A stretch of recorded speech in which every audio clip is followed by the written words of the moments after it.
Earlier today, I received a 4-page letter from Attorney General Barr outlining his summary of Special Counsel Robert Mueller's report while making a few questionable legal arguments of his own.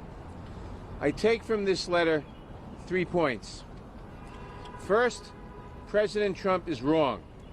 This report does not amount to a so-called total exoneration.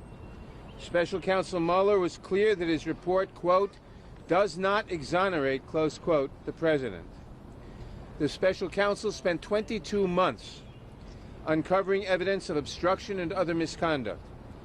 Attorney General Barr, who auditioned for his role with an open memorandum suggesting that the obstruction investigation was unconscionable and that it was almost impossible for any president to commit obstruction of justice since he is the head of the executive branch, made a decision about that evidence in under 48 hours.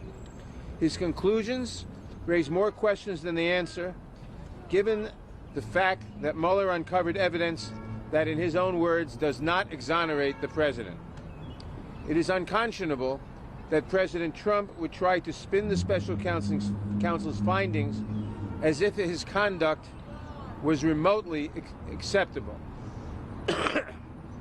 Second, given these questions, it is imperative that the Attorney General release the full report and the underlying evidence.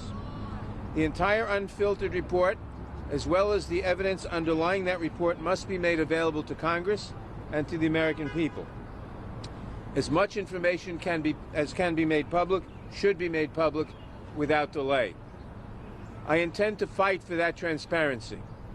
We will ask the Attorney General to testify before the House Judiciary Committee.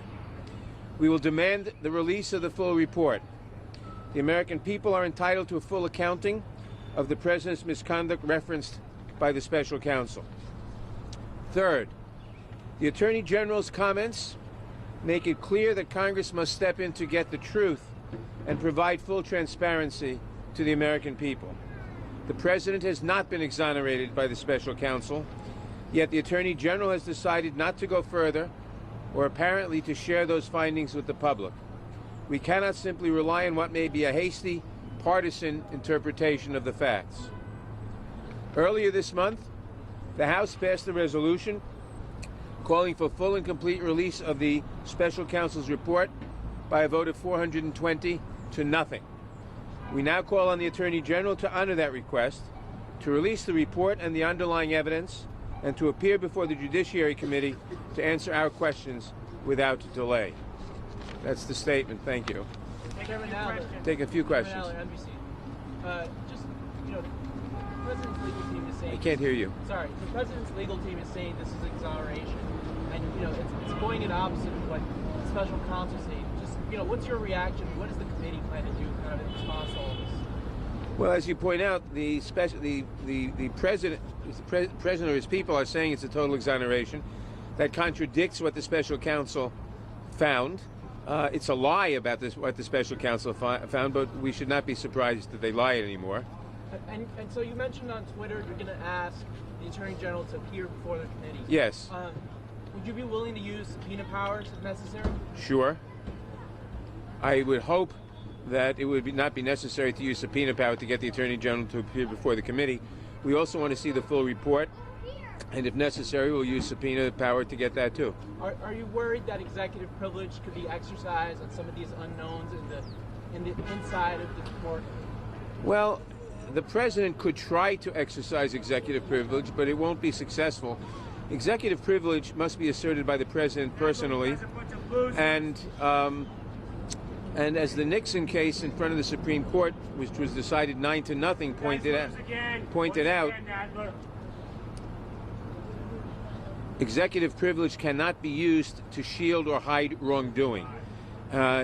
In the case of Nixon, the tapes of his personal conversations with people were ordered revealed by the court, and so I don't think that executive privilege will be a very successful defense here. Have you talked to the other side of your colleagues? Okay, other questions. There's other questions. Anybody have the Speaker and Leader Schumer are tonight questioning what they say is the Attorney General's bias. Is that fair, and do you have confidence in the Attorney General? Well, it is fair, and in fact, I questioned it, if you listen to what I said.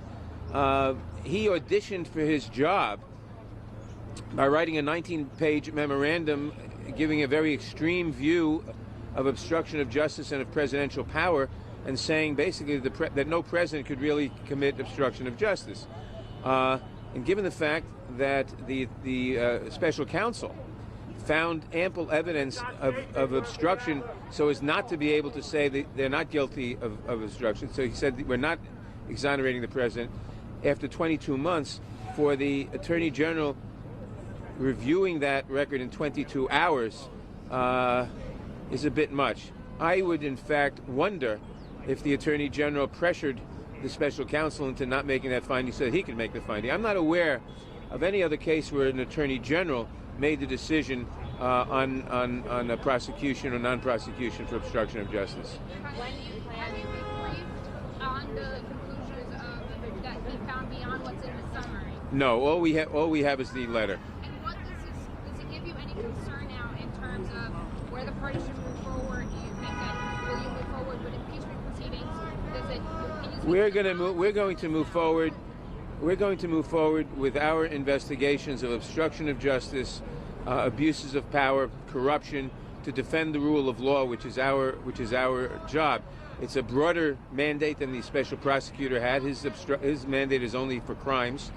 We're going to press forward with that, and as part of that, we're going to press forward with getting the entire report and the underlying evidence so that we don't have to recreate it.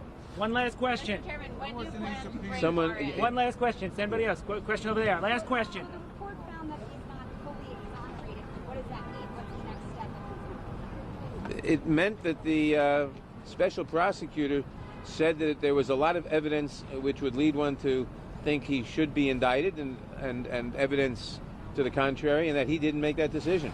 Now, it's, as far as I know, unprecedented for a special prosecutor not to make that decision one way or the other, and certainly unprecedented for an attorney general to arrogate to himself that decision, and certainly unprecedented for an attorney general who campaigned for the role by saying presidents can hardly ever commit obstruction of justice. All right. Thank you very much, Thank everybody. you.